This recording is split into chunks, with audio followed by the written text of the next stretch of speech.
Hi, this is Joe's Quarter 76. I comment on the human condition. In order to change it, we have to be engaged. Canada, what the hell's wrong with it now? The Canada I knew and grew up in was a place where people were polite to each other.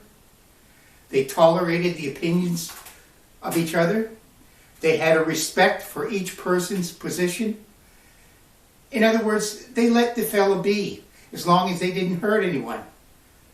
That's what I believe all the veterans gave their lives for. A free society where you could peacefully demonstrate, voice your opinion, and most importantly, vote the government out by a vote, not by force. We were, and I hope still are, a law-abiding society. The pandemic came along. What happened? Politicians split us. Those that didn't get vaccinated were called racists, misogynists, homophobic, and God knows what else. I personally have gotten vaccinated 3 times, but I will respect the right of those who don't feel they should be vaccinated. I also hope, as in the past, you people will respect my right to get vaccinated. This country now is less unified than it has ever been. Is there a reason for this? Yes, there is. And I'm telling you now, it's for a number of reasons.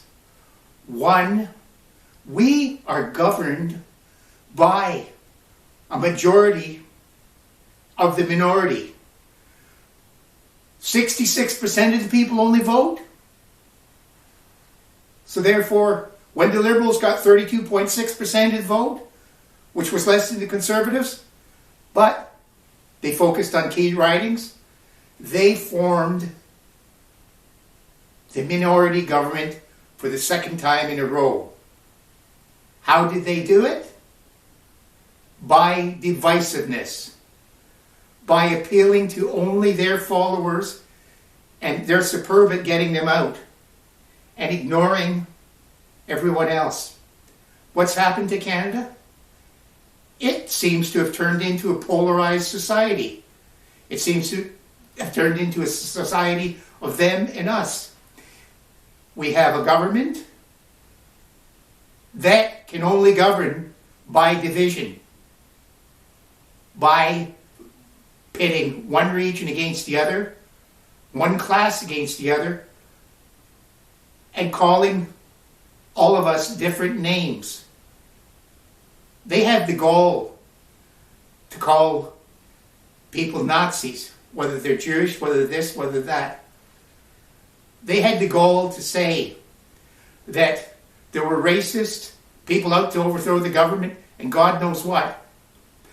In Ottawa, I didn't support the occupation of Ottawa. I did support their right to protest. Where we may differ is I believe in peaceful protest and not stopping anyone from going about their business. And yes, I do feel that they had to clear Ottawa up. But here's where I differ with Mr. Trudeau. I do not now or never have believed you use a sledgehammer to kill a fly. You use a fly swatter.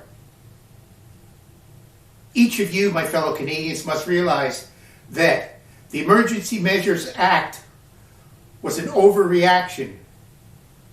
It was ploy by the Liberals to show how tough Trudeau could be now that he's got out from under his desk.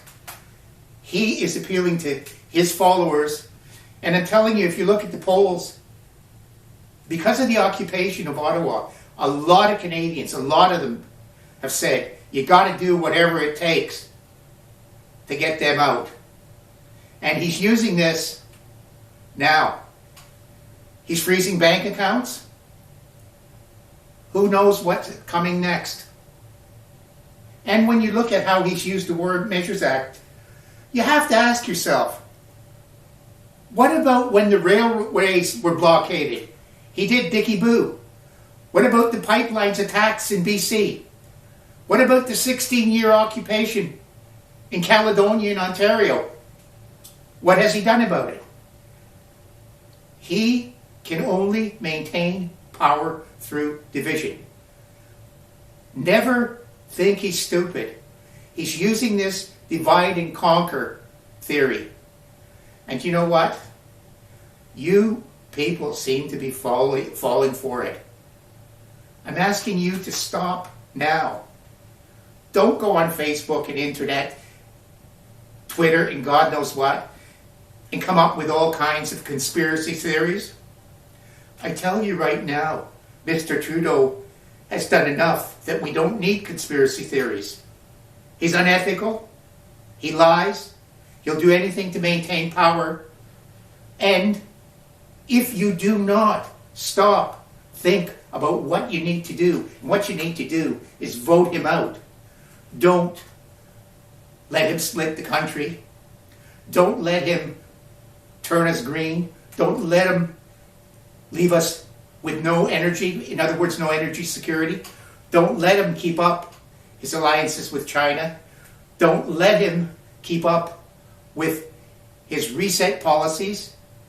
But most importantly, don't look at your fellow Canadian and say, oh, he's this and he's that and he's this. That's what Trudeau's counting on. What we as Canadians need to do is say, one, we do not want the country that he envisions. Two, we are and will be a united people. Three, you've got the most precious privilege you could have. It's called the vote. You can change the government. I urge you now to back another party so that we can get a change. I urge you in the 905 and 416 areas to think about what you are going to lose. All you Liberals out there, please, have the guts, especially members of the Liberal Party, have the guts to know you've got a scab, you've got a disease. Get rid of them. And my fellow Canadians, at this point, he's winning because you are not willing to change. And look at the issues. And the issues are the economy, the division of the country, the misnaming of people, and the exercise of raw power without parliamentary approval. And we are at a point where he will have dictatorial powers unless you speak up now. And if you're going to demonstrate peacefully. There's nothing he can do about that, even with the War Measures Act. He'll try. So I'm appealing to you now. Get out, vote, look at the issues, see what's going wrong, and say, I will take back my country, not by American interests, not by military groups that try to overthrow it, but by the vote, because I want to preserve the democracy and the freedom that my forefathers fought to keep.